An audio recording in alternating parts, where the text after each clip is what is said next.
Hello everyone, welcome to VR educators. So మనం previous వీడియోలో schedule ప్రాంతాలు, గిరిజన ప్రాంతాల పరిపాలన అనే అంశాన్ని నేర్చుకున్నాం.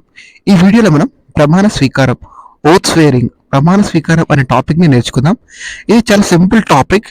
ఆల్రెడీ చదివిన వాళ్ళకైతే ఈజీగా అర్థమైపోతుంది, చదివిన వాళ్ళకి కూడా ఈజీగా నేర్చుకోవచ్చు. అండ్ వీటి నుంచి మనకి స్టేట్మెంట్స్లో ఎగ్జామ్లో క్వశ్చన్స్ ఎక్స్పెక్ట్ చేయొచ్చు. కాబట్టి నేర్చుకునే ప్రయత్నం చేయండి. ఈ ప్రమాణ స్వీకారం గురించి చూద్దాం. సో మన భారత రాజ్యాంగంలో ఈ ప్రమాణ స్వీకారం గురించి, పదవుల ప్రమాణ స్వీకారం గురించి ఎక్కడ ప్రస్తావించారంటే షెడ్యూల్ 3లో ప్రస్తావించారు. షెడ్యూల్ 3 ఏం తెలియజేస్తుందంటే కేంద్ర రాష్ట్ర మంత్రులు, పార్లమెంట్ సభ్యులు, సుప్రీంకోర్టు జడ్జిలు, అదేవిధంగా హైకోర్టు జడ్జిలు, కాగ్ మొదలైనటువంటి పదవుల యొక్క ప్రమాణ స్వీకారం గురించి ఈ షెడ్యూల్ 3 తెలియజేస్తుంది. అయితే ఇందులో ఈ షెడ్యూల్ 3లో మనం గుర్తుపెట్టుకోవాల్సింది ఏంటంటే రాష్ట్రపతి, ఉపరాష్ట్రపతి, అదేవిధంగా గవర్నర్ ఈ పదవుల యొక్క ప్రమాణ స్వీకారం గురించి ఈ షెడ్యూల్లో ఉండదు. Very very important. ఎవరి గురించి అండి? రాష్ట్రపతి, ఉపరాష్ట్రపతి, గవర్నర్ గురించి, వారి పదవుల ప్రమాణ స్వీకారం గురించి షెడ్యూల్ 3లో ప్రస్తావన లేదు. ఓకేనా అండి? చూద్దాం రాష్ట్రపతి ప్రమాణ స్వీకారం. ఫస్ట్ ఆఫ్ ఆల్ షెడ్యూల్ 3లో రాష్ట్రపతి ప్రమాణ స్వీకారం గురించి ప్రస్తావన లేదు. అయితే ఆర్టికల్ 60 ప్రకారం ఎంత అండి? ఆర్టికల్ 60 ప్రకారం రాష్ట్రపతి గారిచే ప్రమాణం స్వీకారం చేయించేది ఎవరంటే సిజేఐ, సుప్రీంకోర్టు ప్రధాన న్యాయమూర్తి. సుప్రీంకోర్టు ప్రధాన న్యాయమూర్తి లేదా సిజేఐ లేని సమయంలో సుప్రీంకోర్టులో అత్యంత సీనియర్ న్యాయమూర్తి సమక్షంలో రాష్ట్రపతి గారు ప్రమాణ స్వీకారం చేస్తారు. వెరీ వెరీ ఇంపార్టెంట్ అండి. ఈ ప్రమాణ స్వీకారాలు మనకు చాలా సింపుల్, ఈజీగా గుర్తుపెట్టుకోవచ్చు. సో నేర్చుకునే ప్రయత్నం చేయండి. సో రాష్ట్రపతి, భారత రాష్ట్రపతి గారు ఎవరి సమక్షంలో ప్రమాణ స్వీకారం చేస్తారండి? సుప్రీంకోర్టు యొక్క ప్రధాన న్యాయమూర్తి, CJI of India, chief justice of India సమక్షంలో ప్రమాణ స్వీకారం చేయడం జరుగుతుంది. ఆర్టికల్ ఎంత అండి? ఆర్టికల్ 60. ఒకవేళ సిజేఐ లేకపోతే ఆ సమయంలో సుప్రీంకోర్టులో అత్యంత సీనియర్ న్యాయమూర్తి ఉండగా అతని సమక్షంలో ప్రమాణ స్వీకారం చేయడం జరుగుతుంది. నెక్స్ట్ ఉపరాష్ట్రపతి, వైస్ ప్రెసిడెంట్. సో భారత ఉపరాష్ట్రపతి ప్రమాణ స్వీకారం గురించి మనకి ఆర్టికల్ 69లో ఉంటుంది. ఆర్టికల్ 69 ప్రకారం భారత ఉపరాష్ట్రపతి వచ్చేసి రాష్ట్రపతి సమక్షంలో లేదా రాష్ట్రపతిచే నియమించబడిన వ్యక్తి సమక్షంలో. ఎవరండి? రాష్ట్రపతి సమక్షంలో లేదా రాష్ట్రపతి అందుబాటులో లేకుంటే రాష్ట్రపతి నియమించబడినటువంటి వ్యక్తి సమక్షంలో ఉపరాష్ట్రపతి గారు ప్రమాణ స్వీకారం చేయడం జరుగుతుంది. వెరీ వెరీ ఇంపార్టెంట్ అండి. ఈ ఉపరాష్ట్రపతి ప్రమాణ స్వీకారం గురించి కూడా మనకి షెడ్యూల్ 3లో ప్రస్తావించబడలేదు. ఓకేనా అండి? సో రాష్ట్రపతి వచ్చేసేమో సుప్రీంకోర్టు ప్రధాన న్యాయమూర్తి సమక్షంలో చేస్తాడు. అదే ఉపరాష్ట్రపతి వచ్చేసి భారత రాష్ట్రపతి సమక్షంలో ప్రమాణ స్వీకారం చేస్తాడు. సో ఉపరాష్ట్రపతికి సంబంధించిన ప్రమాణ స్వీకారం సంబంధించి మనకు తెలియజేసే ఆర్టికల్ వచ్చేసి ఆర్టికల్ 69. వెరీ వెరీ ఇంపార్టెంట్ అండి. గుర్తుపెట్టుకునే ప్రయత్నం చేయండి. ఈ ప్రమాణ స్వీకారాలు కూడా మనకి ఎగ్జామ్లో అడగడానికి ఎక్కువగా స్కోప్ ఉంది. వీటిని స్టేట్మెంట్ రూపంలో అడగవచ్చు ఎక్కువ వరకు. ఓకేనా అండి? సో గుర్తుపెట్టుకోండి. Next governor. గవర్నర్ ప్రమాణ స్వీకారం గురించి చూద్దాం. మనకి గవర్నర్ ప్రమాణ స్వీకారం గురించి ఆర్టికల్ 159 ఎంత అండి? ఆర్టికల్ 159 తెలియజేస్తుంది.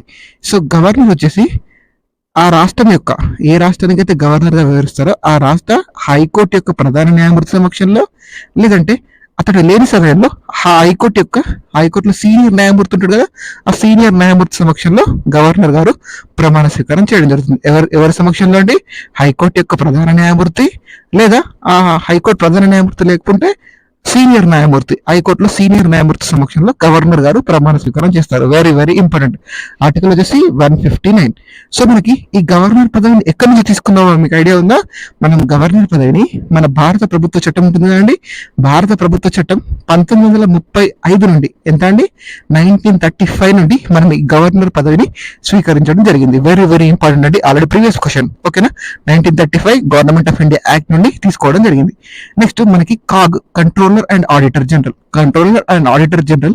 అదేవిధంగా కాగ్ తో పాటు సుప్రీంకోర్టు న్యాయమూర్తులు, సుప్రీంకోర్టు జడ్జెస్ యొక్క ప్రమాణ స్వీకారం కూడా, ఈ రెండింటికి ప్రమాణ స్వీకారం కూడా సేమ్. అందుకే ఈ రెండింటికి కంబైన్డ్ గా చెప్తున్నాను. సో ఆర్టికల్ వచ్చేసి కాగ్ కి 124 సబ్ క్లాస్ 6 ఎంత అండి? 124 సబ్ క్లాస్ 6 ప్రకారం సుప్రీంకోర్టు న్యాయమూర్తుల ప్రమాణ స్వీకారం వచ్చేసి ఆర్టికల్ 124 సబ్ క్లాస్ 6. అదేవిధంగా ఆర్టికల్ 148 సబ్ క్లాస్ 2 వచ్చేసి కాగ్ యొక్క ప్రమాణ స్వీకారం, ఆర్టికల్ 148 సబ్ క్లాస్ 2. ఈ ఇద్దరిని నియమించేది, ఈ ఇద్దరు ఎవరి సమక్షంలో ప్రమాణ స్వీకారం చేస్తారంటే భారత రాష్ట్రపతి సమక్షంలో ప్రమాణ స్వీకారం చేస్తారు. Very very important. మనకి రాజ్యాంగపర పదవుల్లో, కాన్స్టిట్యూషనల్ పదవుల్లో ప్రమాణ స్వీకారం చేసే ఏకైక పదవి ఏంటంటే CAG, controller and auditor general. Very very important అండి, ఇది గుర్తుపెట్టుకోండి. రాజ్యాంగపర పదవుల్లో ప్రమాణ స్వీకారం చేసే ఏకైక పదవి కాగ్ మాత్రమే. హైకోర్టు జడ్జిలు ఆర్టికల్ 219 ప్రకారం హైకోర్టు జడ్జెస్ ఉంటారు కదా, హైకోర్టు జడ్జెస్ ఆర్టికల్ 219 ప్రకారం గవర్నర్ లేదా అతని చేత నియమించబడినటువంటి వ్యక్తి సమక్షంలో ప్రమాణ స్వీకారం చేస్తారు. రాష్ట్రాల హైకోర్టు జడ్జిలు ఉంటారు కదండి, వారు ఆర్టికల్ 219 ప్రకారం ఆ రాష్ట్ర యొక్క గవర్నర్ లేదా అతడు నియమించబడినటువంటి వ్యక్తి సమక్షంలో ప్రమాణ స్వీకారం చేయడం జరుగుతుంది. వెరీ వెరీ ఇంపార్టెంట్ అండి, ఇవన్నీ కూడా గుర్తుపెట్టుకునే ప్రయత్నం చేయండి. సో రాజ్యాంగపర పదవుల్లో ప్రమాణ స్వీకారం చేసే ఏకైక పదవి ఏంటండి? Controller and auditor general. Very very important. ప్రస్తుతం మన భారతదేశం యొక్క రాష్ట్రపతి ఎవరండి? ద్రౌపది ముర్ము గారు. అదేవిధంగా మన భారతదేశంలో ఉపరాష్ట్రపతి ఎవరండి? జగదీప్ ధన్కర్ గారు. అదేవిధంగా ప్రస్తుతం సిజేఐ చీఫ్ జస్టిస్ ఆఫ్ ఇండియాగా ఉన్న వ్యక్తి ఎవరండి? 51వ సిజేఐగా సంజీవ్ ఖన్నా గారు నియమితులయ్యారు. అంతకంటే ముందు 50వ వ్యక్తి చాలా చాలా ఇంపార్టెంట్ అండి, డివై చంద్రచూడ్ గారు. ఓకేనా అండి? ఇటీవలే కాగ్గా నియమితులైన వ్యక్తి తెలుగు వ్యక్తి కె సంజయ్ మూర్తి గారు. సో ఇవన్నీ కూడా ఇంపార్టెంట్ అండి. Thank you so much for watching. Please subscribe to VR Creators. Thank you everyone.